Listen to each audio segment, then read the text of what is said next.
Hi, welcome to this webinar about getting ahead with 10.3 Architect Edition. My name is Marco Cantu and I'm one of the product managers for RAD Studio, and I'm coordinating this webinar that has contributions by different product teams at Embarcadero and Idera. We're going to cover an overview of RAD Studio 10.3 and the Architect Edition. Then we're going to see contributions covering and introducing RAD Studio, RAD Studio, and Sencha XJS, which are the other tools that are part of the Architect license for RAD Studio 10.3. At the end, I also provide a quick introduction to RAD Server and the modernization of architectures that it offers, and cover the licensing of RAD Server with the Architect Edition. What is RAD Studio? It's the ultimate IDE that has both C++ and Delphi language support. It lets you design, code, debug, and test cross-platform applications, deploying them to mobile and desktop. And the application are built with native performance and provide access to the hardware on all platforms. Some of the key new features in 10.3 Rio are the support of C++ 17 for Win32, new Delphi language features, FireMonkey Android Z Order, and API level 26 support. Enhancements for Windows 10 support, specifically on the VCL side with high DPI improvements and store support. Extensive IDE UI modernization, and some RAD Server architecture extensions I'll also mention later on, and a lot of quality and performance improvements. We have webinars and other content that highlights more in detail all of these new features in 10.3 Rio. But what I want to cover here is the different options for buying RAD Studio and specifically what's in Architect. So we have a community edition, which is free for non-professional use and is focused on letting students and hobbyists use the tool if they're not making any significant revenue with it. We have a professional edition that now includes mobile support and IB Lite, the interface database for mobile. And then we have an enterprise edition, which includes multi-tier support in forms of DataSnap and RAD Server, the full FireDAC support with all enterprise level database drivers, a single RAD Server deployment license, and also the encrypted version of IB Lite, IB2Go, available for free for mobile deployment. These features are relevant because, of course, they're also included in the Architect Edition that includes mobile, includes DataSnap, RAD Server, includes IB2Go, but also additional tools from Idera.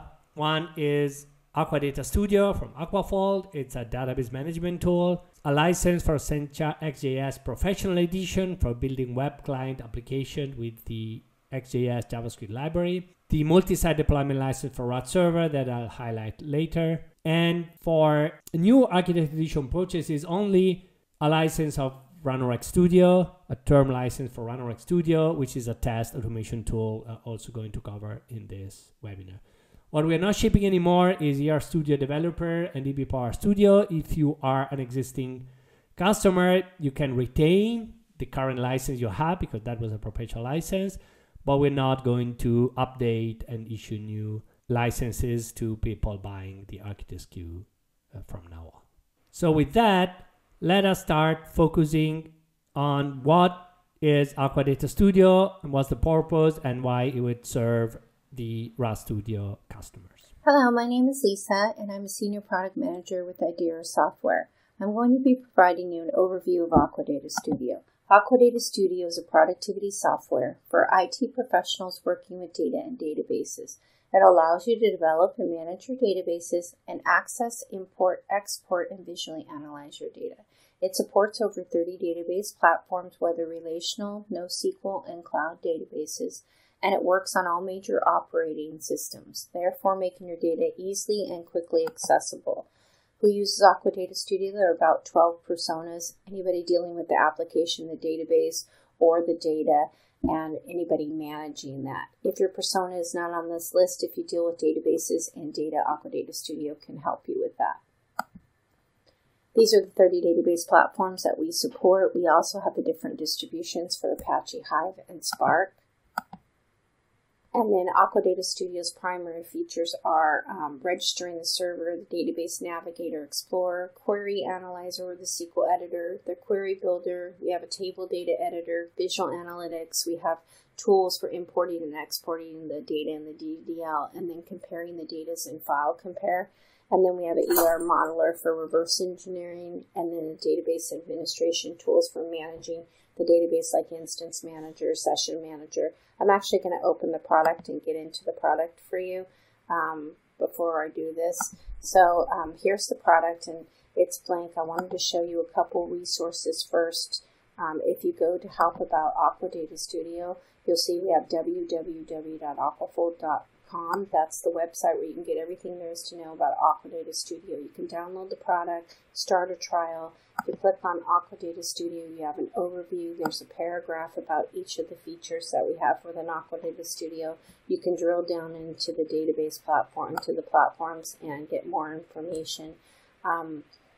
We have a What's New. As you can see, it's a mature product, and so we've been developing this product for a period of years, and you can see we have all these major releases. You can get what's new in the latest version, and feature and screenshots. This is just screenshots of all the features that we have.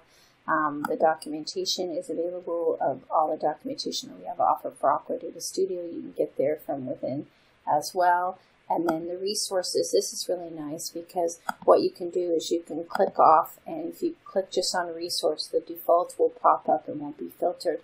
And you can see all the webcasts, the data sheets, the case studies, the videos, everything that we've done with Aquadata Studio, all listed here from within. Now I can filter by resource type, so if I want to see all the videos that have been produced for Aquadata Studio, here's the list of all videos, and then I can drill down on resource type and topic and see all the videos that have visual analytics from within there. So it's very informative on how to get all the information for Aquadata Studio at www.aquafold.com. So I close this out, and if I go to servers here, I need to build this server tree listing. These are all my servers that I have registered to me. And so the first thing that you need to do in Aquadata Studio is register your server. So you need access to your server. So what you're going to do is you're going to go to Server, Register Server here. I'm actually going to click on one that I already have and show you one that I've already set up. So if I go to Server Properties, these are all the 30 database platforms that I have loaded. We also have drivers that we deliver with Aquadata Studio, but if you want to use the ODBC or the JDBC generic drivers, you can specify to do that from within here. Here's my listing. I've named it Lisa SQL Servers 2016. You can name it whatever. It's my development box. I colored the tab color blue, and as you can see in the Query Analyzer, that comes in handy because I know I'm on the development box by blue. If this were red when I opened it, then I know I'm executing queries or I'm updating or inserting on production. So this is very informative to kind of have that tab color for you. Then you specify your driver, whether you want to use to have JTS or Microsoft, my authentication, my login information, where I'm located, and then I can test the server. It's going to go ping the server, and it's going to make sure that I have valid information. And if I didn't, it would pop back with the window of what's the problem, and then I would have to go look at it and see what the deal is. I can filter this list view if I want. I can include databases or exclude them if I don't want to have a clutter here, or if I don't use particular information. I can do advanced, always display column name and results. There's some things that I can do with my options and what I want to do with particular information for data warehousing. If I only want it to be read or write mode, I can specify the driver. We talked about that. Permissions. If I want to give this connection file, what this register the server does is build a .conn file, and what this does is I can share it. So I can share it with somebody at my work. If I'm the systems administrator, set it up and say, okay, this person doesn't have access to be able to do insert statements on a production database. I can specify that. I can run a script upon loading and establishing the connection, and then I have fluid shell for my command line. So if I want to do certain things at the time, I can enter a shell command and it'll be executed when opening the server as well. And then connection monitor for monitoring this particular connection. I can set my thresholds or whatever I want to do from within here. So that's overall setting up this server connection. Now with Embarcadero Studio, you can do anything up here, the main functionality that was on that list. You have your query analyzer or your SQL editor. You have your automation scripts for showing you how to do certain things within the query analyzer for automation. I'll get into that. The query builder for automating and building your queries by drag and drop. Your visual analytics for graphically showing how you're representing your data and building your charts and graphs. And then your EM modeler for reverse engineering your database and seeing the relationships between them. Then you have all these tools that are from within RAD Studio: schema compare, schema sync, scripts generator, import data, export data, and then you have DBA functionality based on the platform that you're using. So for me, I'm using SQL Server. So if I go to Microsoft SQL Server, I can manage the instance, the storage, the security, the session, and the agent from within here. So you can get to all the major functionality from within RAD Studio by the main menus, or you can right-click.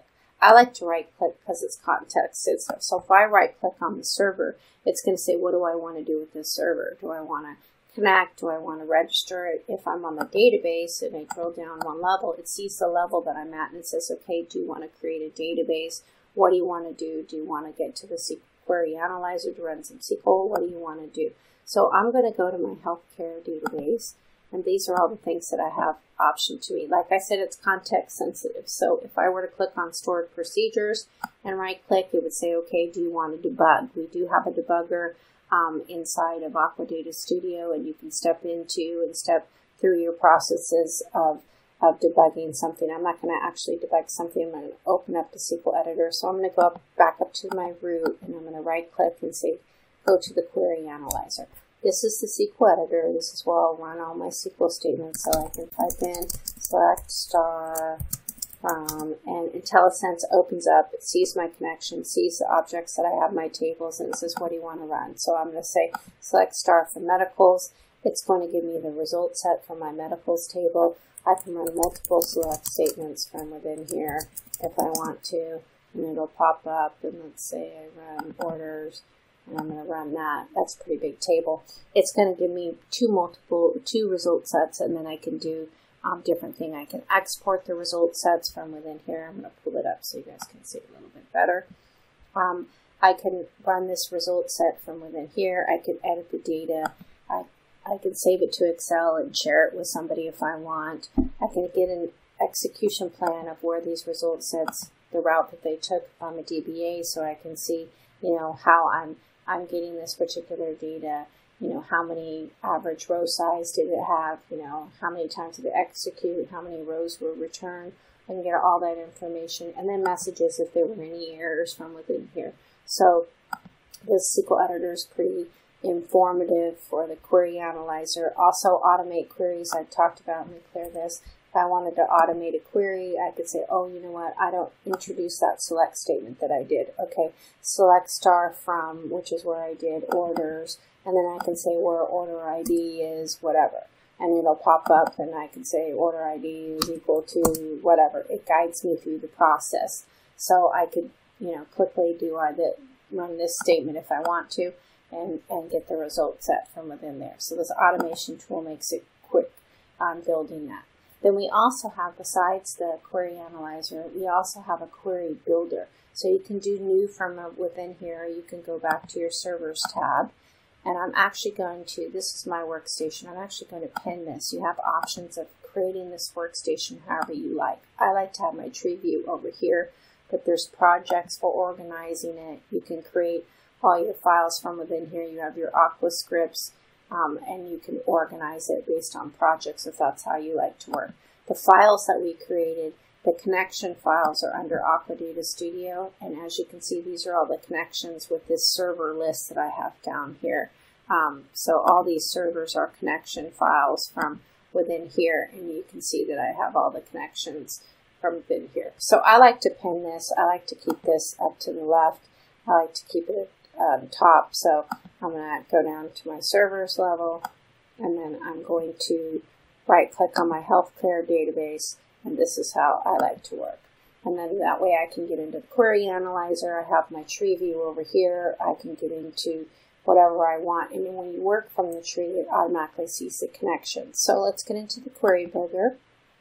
And I'm going to drag and drop a query, and it's going to quickly build it for me. So as you can see, I have my tables and views over here. So if I wanted to click on 3, I could drag them over into the select statement, and it's going to select those particular tables.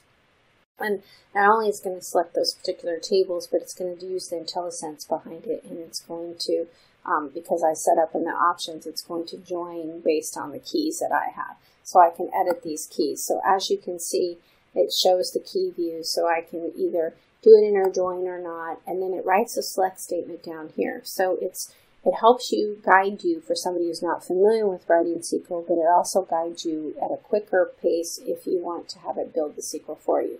So I could also do where statements by, adding, I could say where city is equal to, and then I could put in my parameters or my value here, what I want to do. So quickly, that's the query analyzer. The query builder automatically for you. And so if I go back, so we've done the query, the automation, the query builder, and now we're going to use our data and we're going to tell a story with our data. So we're going to get into the visual analytics. I could get into the visual analytics from this result set from within here and build my visual analytics with this particular data or this particular data. I have an example that I like to use, so I'm going to drill down in. This is actually an Excel file. So if I go into my BI example cell files and I load my BI example into the query analyzer, it pops up, and then if I say select star from here, I have multiple sheets within here, so I could call up my sheets, and if I run this particular data set, I'm going to organize it this way. You can see here's my tree view. I right-clicked, I loaded the data, I have the data here, and if I click on this little icon, now I have the visual analytics that's available to me. So what I can do is I can say, okay, now I want to see profit by product category, and I'm going to load that here, and it automatically, the IntelliSense will open up and it has a graph. I can drill down into the data by clicking on it and saying view the data. I can get a summary of this particular data. This happens to be a ByteShop data set. Database, and I'm seeing touring frames is the most, so I have my data from within here. I can also save this. Let me rename this profit by category. So I save this worksheet, and then I add a new worksheet here, and then I say, okay, what if I want to see profit, and I want to see it by state, but I want it color coordinated, and I'm going to go state, but I don't want to see it in a graph like that. Let's say I want to see it in a pie chart. I can click pie chart. There's also visualizations up here where I can specify if I wanted to see this in a funnel, I could change it to a funnel. I could click back, however I want this organized. And then I can organize my labels to show all my data labels that I have. Obviously, this is the big one, so I drill down into it. I have California, and again, I can view the data, keep the data, all that. So I'm going to rename this profit by state, and then I have that. Now if I want to change this and I want to keep all the information I have here, but I want to duplicate this worksheet, I can duplicate it, and then let's say I want to see it by geography. So I'm going to take all that data and I'm going to reorganize it however I want it. So I can highlight a particular area here if I wanted to see California's, that was the biggest, or I could highlight regions and save it that way. So I'm going to say profit by geo. And then I save all this. So now I have all these 3 worksheets and I want to start telling the story. So I'm going to build a dashboard. If I click on new dashboard, what I can do is I can sees it. I'm going to take my product by product category. I'm going to drag my state over here. If I can hold on to my mouse, I'm going to drag it over here and show it on the bottom. And then as you can see, I have my organization over here. So now what I have is my profit by product category over here, and I have profit by state and profit by geo. So I'm clearly telling a story with this. I can save this dashboard and I can export it to a package workbook which creates all the data with this particular area so that my boss can now drill into this data if he wanted to. If he didn't like the way I organized it, again, you can change either one of these to any type of chart that you want just by clicking on it. You can visually do that. You can do vertical bars, horizontal bars. You can change the look and feel of these particular, the way it looks here. So it's very, very customizable, and it tells a story that's very nice to be able to package the data and send this to anybody in your workplace. So pretty much with RAD Studio, what we've gone over is we've gone over the register servers, the database navigator. We built this tree. We have the query analyzer with the SQL editor over here for writing our statements, the query builder for drag and drop. The table data editor is for editing the data. We didn't really get into that much, but you can edit the data. And then we went into the visual analytics. The tools for import, export data, DVL, the schema and data and file compare. You can take videos for those. The reverse engineering of your database and the database administration for managing those. You can download RAD Studio and go through a video of that, or download the product and trial it yourself. If you always go to www.aquaflow.com. Thank you for your time today. Next, we're going to focus on RAD Studio and understand how it can be used by Delphi developers to test their user interface. Hello everyone. Let's take a look at how to use RAD Studio to create an automated test for a Delphi application built with RAD Studio. To download RAD Studio, open a browser and go to ranrex.com/free-trial. The RAD Studio evaluation screen appears. Click Start Free Trial. RAD Studio opens and the Rocket Start New Solution Wizard appears to walk you through the process of creating a test automation solution perfectly aligned to your needs. Switch to RAD Studio and start the application under test. This allows RAD Studio to identify the app and generate commands to start and close it automatically during test execution. Now, return to RAD Studio. The wizard configures the technology that you wish to test, desktop, web, or mobile. Or you can choose blank to create a new solution manually. Choose desktop. Give the solution a name. Let's call it First Test. Click Continue. Now, the wizard prompts you to select your application under test. Choose the Delphi app from the list of running applications. Click Continue. The recording behavior dialog appears with 3 options. Focus on single application whitelists the application under test so that RAD Studio ignores all other applications during test recording and test runs. This makes recording easier and helps your tests run faster. Focus on multiple applications allows you to select other applications to whitelist in addition to the already selected Delphi app.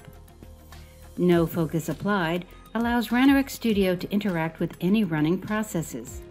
For now, let's choose Focus on Single Application to whitelist the application under test. You can change this later if desired. Click Continue. The next screen of the wizard explains what will happen when you click Finish. Your new solution will open and the First Steps tutorial will appear. Click Finish. Now the RAD Studio user interface appears with your new solution. On the left, you see the Projects view. The top item in the hierarchy is the solution. This solution contains one project and all of the libraries and files required to execute that project. Below the Projects view, you see the RADRX module browser. A module is a small unit of code that executes one or more test steps. You can combine modules to create sophisticated automated test cases. There are 2 types of modules: recording modules, which are created by the RADRX recorder during a capture and replay session, and code modules, which are created by test automation personnel. Right now, the module browser contains 3 modules: one to close the application under test, one to open it, and a single empty recording. In the center of the screen is the File view. When you double-click on an item in the Projects window or the module browser, the associated file opens here. Double-click on the Recording 1 module to open it in the File view. Click Record. RAD Studio minimizes automatically, and the RAD recorder controls appear. Move your mouse over the user interface elements in the application under Test. Notice the red box, which appears as the RAD Spy tool automatically identifies UI elements. Perform a workflow you want to test. Notice that your actions appear instantly in the recording history. Here, you can hover over the eye to see the screenshot for an action, or click the trash can to delete an action. It's also possible to add some types of action manually. Now, let's add a validation to check that your workflow works properly. To add a validation, click Validate. Highlight the element to validate. Look for the purple frame indicating that the UI element has been identified, then click it. The Select Element window opens. Verify that the screenshot shows the correct element to validate, then click Next. In the Validation Settings window, select which attributes to validate. Click OK to confirm and return to recording mode. Now, press the Stop button to stop recording. Finally, close the application under Test. Your recorded test steps appear in the Action Editor. Here, you can manually add new actions, such as a mouse click or a key sequence, edit existing actions, reorder actions, and delete them. Below the Action Editor, you will see the repository items for the UI elements that RAD Studio identified while the test was being recorded. The name of each item comes from its properties. The RAD path uniquely identifies each UI item within the application under Test. You can edit repository items in several ways. For example, you can manually add new items, you can change the names of existing items to make them more meaningful, and you can use the Edit in Spy function to change the path to the item. You can also delete repository items that aren't being used in an automated test. In the Action table, you see the repository item associated with each recorded action. Notice that when you click on an action, the associated repository item is highlighted automatically. You can also use repository items in code. To do so, create a new user code module by clicking the corresponding button in the menu. Then, simply drag and drop the repository item in the code editor and use it directly there. Refer to the RAD Studio user guide to learn more about code modules. Open the first test suite in the File view, and you will see that there is one test case with a setup and a teardown section. The Start AUT and Close AUT modules have been added to these sections for you. You can add the code module by simply dragging it from the module browser view to the test case where you want to execute it. Click the Run button to run the entire test suite.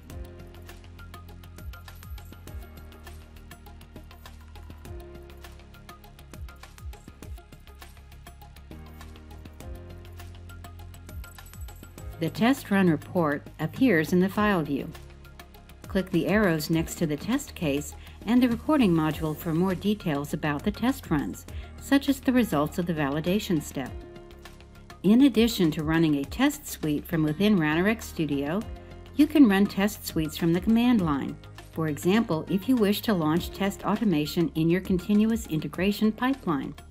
For more information, refer to the RAD Studio user guide. This test run was successful.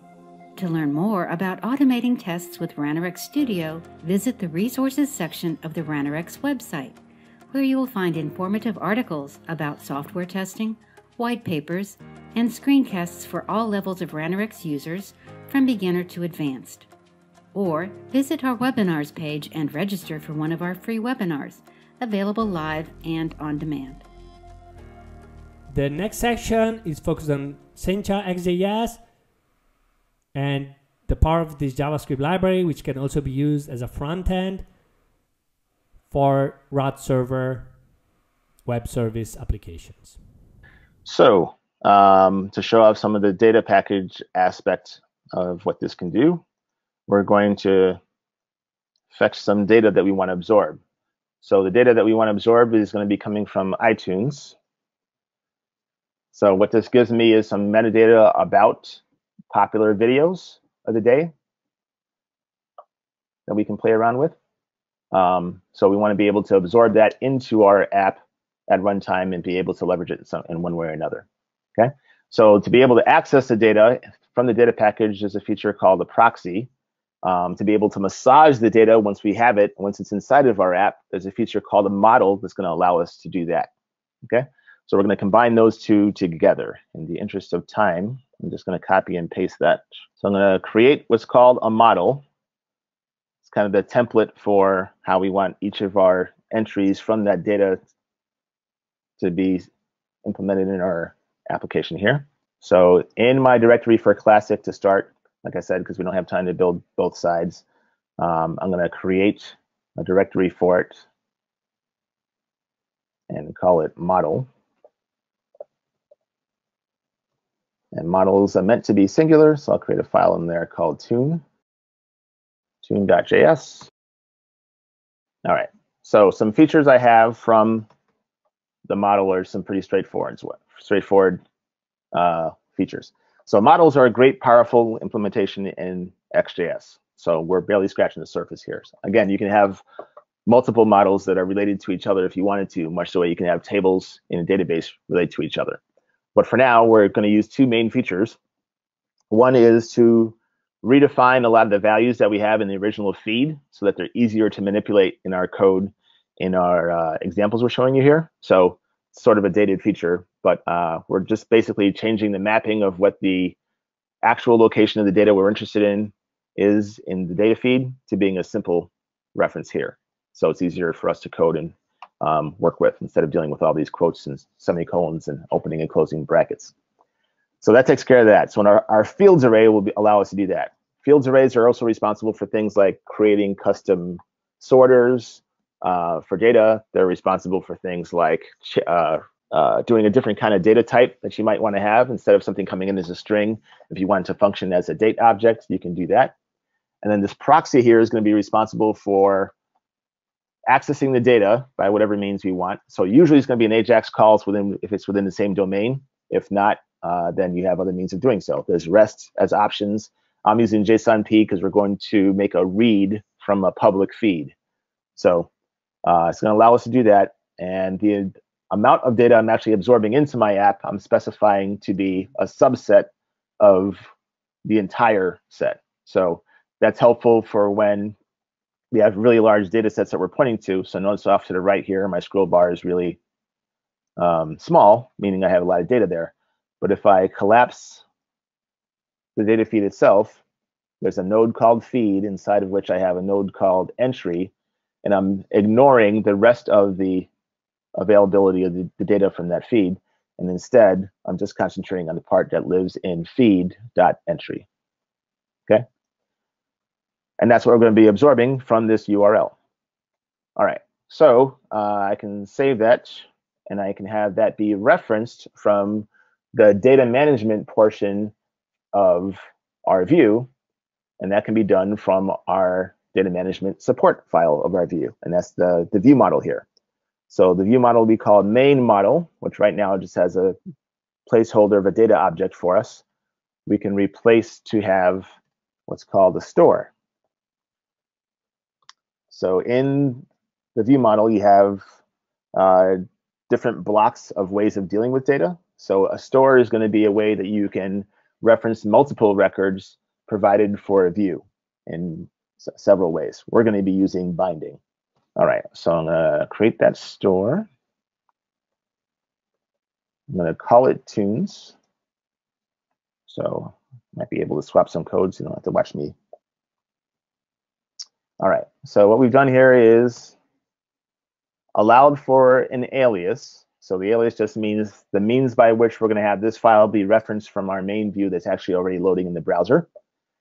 And we're going to create a store called tunes that references that model that we just created for how the data is treated for every multiple record that's going to be output from that proxy that we saw in tune.js. At the end of that URL, you may have noticed that it has that limit of 50 saying how many records we're going to get back. Okay, so I'm going to save that, and I'm going to refresh the browser. So no errors, but how do I know I got my data? I haven't wired the data up to anything in the view yet. I just want to confirm that it actually is available for me to manipulate with my components once that data is there. So some people would prefer to work from building components and wiring the data to it after the fact. I like to work from the data and have my views suit my data. So we have troubleshooting commands you can use in XJS in the browser to be able to test behavior. So there's an ext.first call that you can use by leveraging the xtype, which we haven't assigned yet, so I'm going to give it one here. And xtype is a hook that you can use both for aliasing into other classes or for being able to use it as a troubleshooting mechanism. So I'm going to use it for the latter as a troubleshooting mechanism and call it main. Okay, so I'll save that, and that's the hook I can use to be able to confirm that I have access to that object in the browser. So far I don't. Let me try that again. There we go. So that returned an object. So that confirms that this what I'm seeing here is actually reflecting what I coded. And now from that, I can call up different properties of what I extended from. I extended from this component called the panel. So there's things about that I can manipulate. So what I want to do is I want to find out if the corresponding view model to this view, so I'll say get view model. And I want to make sure that exists, and I get an object for that too. And I want to be able to find out about the store in the view model that's called tunes. Oops.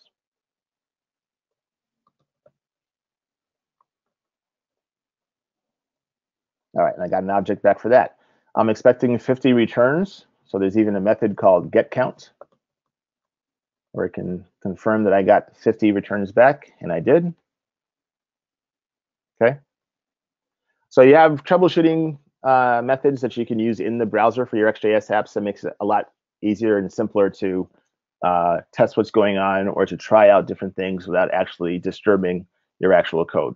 You can do that just as well with actual live ext applications that are running in on real servers in actual deployment, and figure out and test and play around with what they did as well and learn from it. All right, so now that I have the data available, I want to wire up a view to my data. So I want to use a certain kind of component to do so.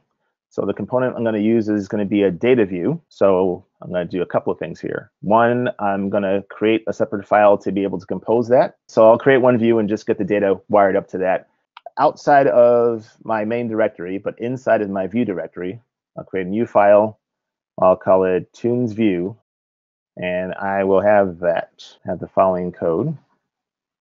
And so this is called tunes view. It's in the view directory just by itself. It doesn't need to have its own directory because there's no supporting logic and data necessary for this.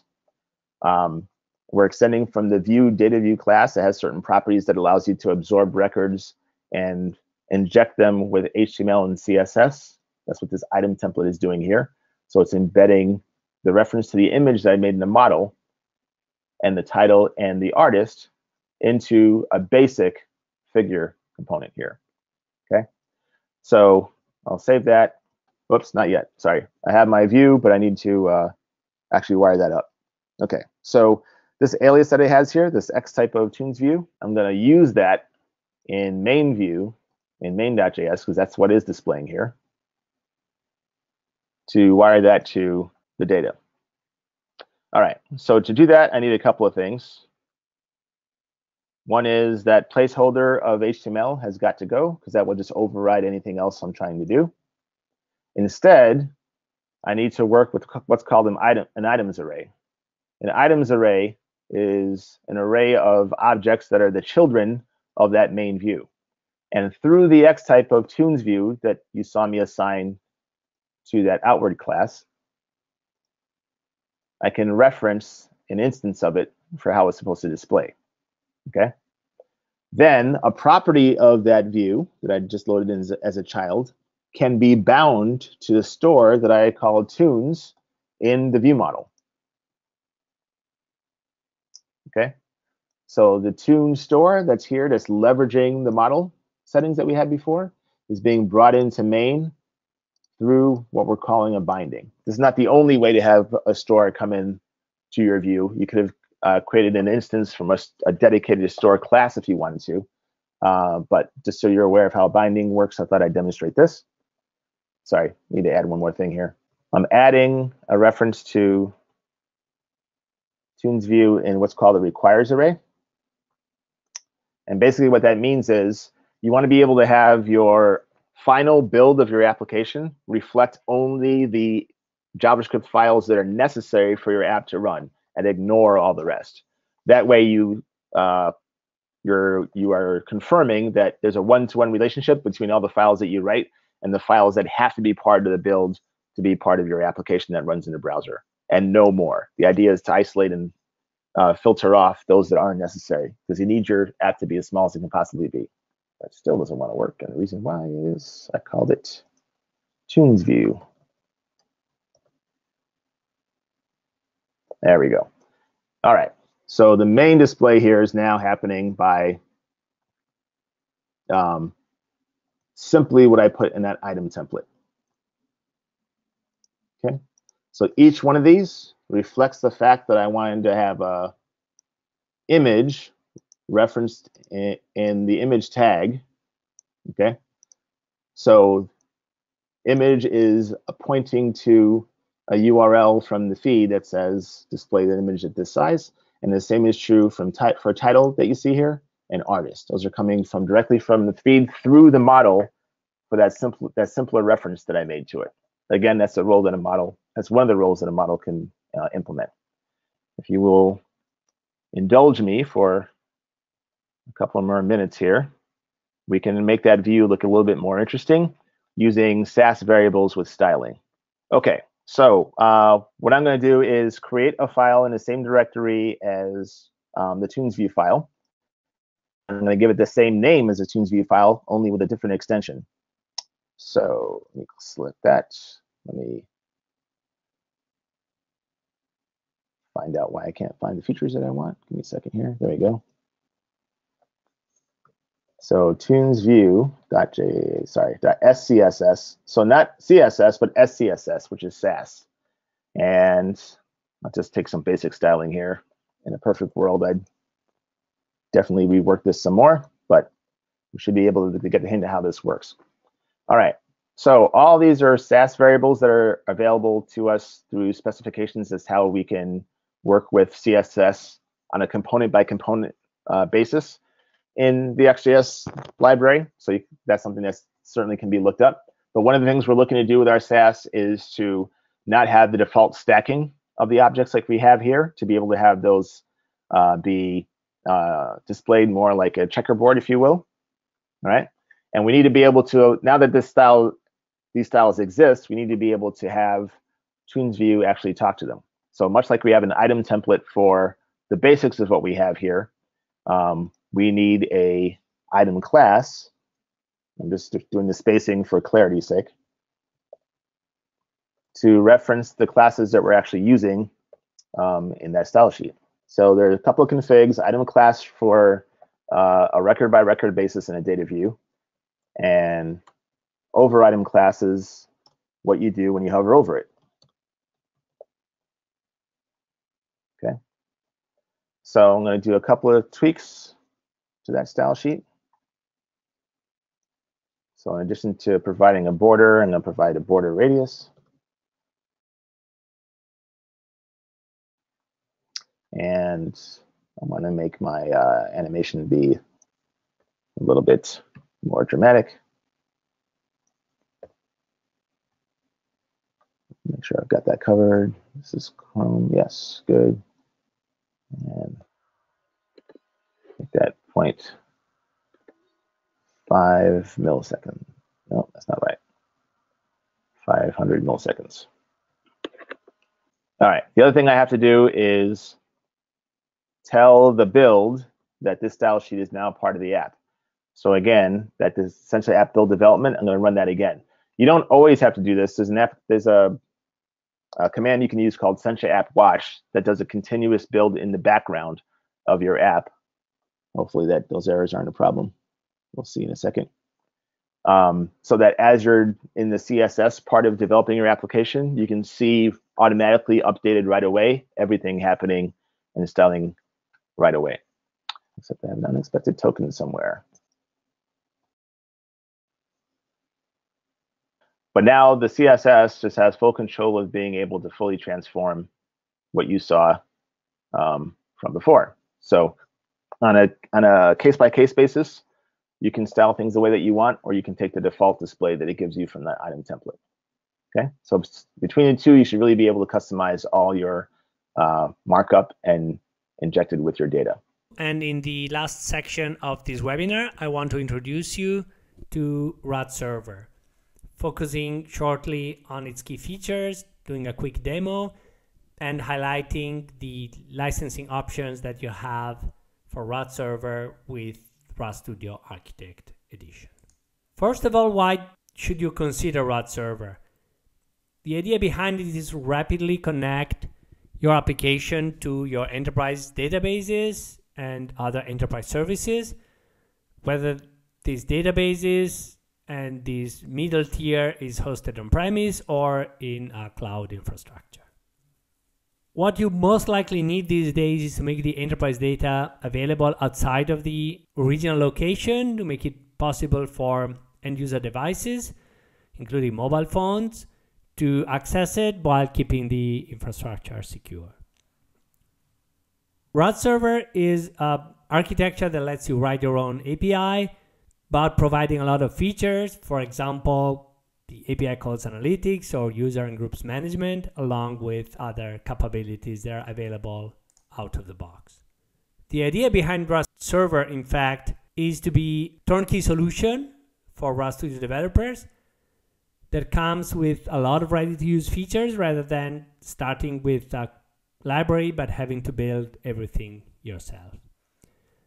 RAD Server comes with user and groups management, the ability to use multi-tenancy to separate groups and users for different customers in different databases, detailed analytics, support for push notifications for mobile devices, support for documentation with the Swagger API, beacon fencing and other IoT integrated features, and more. It's a great solution for building your microservice architecture or any web service you need, but it is a great solution if you have existing code to access databases, maybe part of our client-server architecture or an existing multi-tier architecture written with Delphi and C++ Builder, and you want to migrate to a modern, clean, scalable solution ready for the cloud. For the client side, you can use VCL apps, the same apps you have today maybe. You can use FireMonkey mobile applications and multi-device application, or use JavaScript, for example XJS, for building the client side. And of course, you can mix and match these technologies. The overall architecture of RAD Server is RAD Server sits on the server, exposes a REST API, and then using HTTP or HTTPS, any client device, whether it's a desktop, a mobile, whether via browser or via a native app, can access the APIs and to the data that RAD Server exposes. There is also a console application which you can browse using HTTP that provides the analytics and some information about users, user management, status tracking, and more. I don't have the time for doing a full demo of RAD Server and covering all of its capabilities. The idea is to just do a very quick demo covering some of the new features that we've made available in RAD Studio 10.3, specifically the ready-to-use server-side components. There is a lot of content available already about RAD Server, its role, some of the advanced features, the ability to use it with a XJS front end. And I don't want to repeat that information because here my focus is mostly to highlight the value that RAD Server provides to architect customers. So let me do a demo of the new ready-to-use components for RAD Server in RAD Studio 10.3. What I want to do here is create a new RAD Server package. RAD Server applications are built-in packages that are loaded in RAD Server itself. I want to create a package with a resource. I want the wizard to provide me a starting point. I'm going to call the resource arc because this is an architect webinar, and pick a data module. But I'm not going to get endpoints with the skeleton of the API that you need to implement, because I'm going to use components rather than writing methods to return the data. I'm going to use components and customize those components instead. Here is my data module. What I need to do is to grab a table from the data set. By doing so, I have a connection configured and I have a query that I'm actually going to customize. I don't really need to get all fields. So what I'm going to do is paste in a slightly different query. So this is my query. Let me test it locally. It works fine. Now what I need to do to expose this query as service, returning JSON, is to go in the tools palette and grab the EMS dataset resource, hook it to the dataset, pick the action that I want to implement, which is get an individual record and list. And also I want to make sure a paging is enabled, which it is, and go for a smaller page in terms of page size. Now there are many other configurations, but for this simple demo, that should be enough. What I also need to do is not to write any code, but to decorate this object, this component, with two resource suffix. I want to make sure this component receives any request for list, so access to the entire, with the slash to the entire object or entire resource, or when I'm typing slash and a number, that's going to be mapped to the employee number field in the database, return a single record, and return that as response. So I need to use these two attribute declarations to do the mapping of my component to the resource name. Now, if I run this application, I need to add some additional packages. It opens the module in RAD Server. If I go to the browser, I hit the main location, which is the version URL. Now I'm going to use arc to actually access the entire table. If I add a parameter called page, which is what the component indicates, and I set a value, I'm going to get only one page of data. And instead, if I go for an individual record with the specific URL slash, for example, 15, I get back one individual record, the JSON for one individual record in the database. So we could achieve this behavior just by dropping a component, configuring it, adding a declaration, but without any actual code. And we could easily also implement updating deleting and creating new records in the same table just by enabling the matching features in the component and in the code.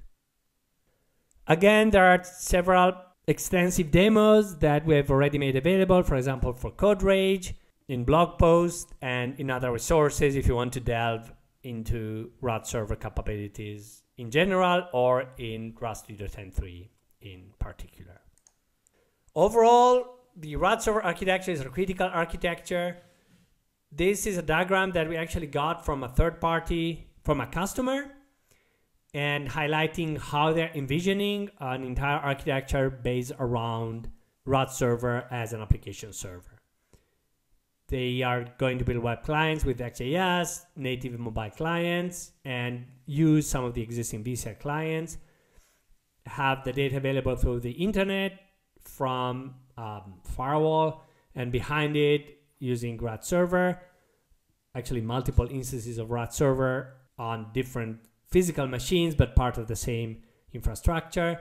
They want to have host microservices that use the database. Some of them use in-memory tables for performance.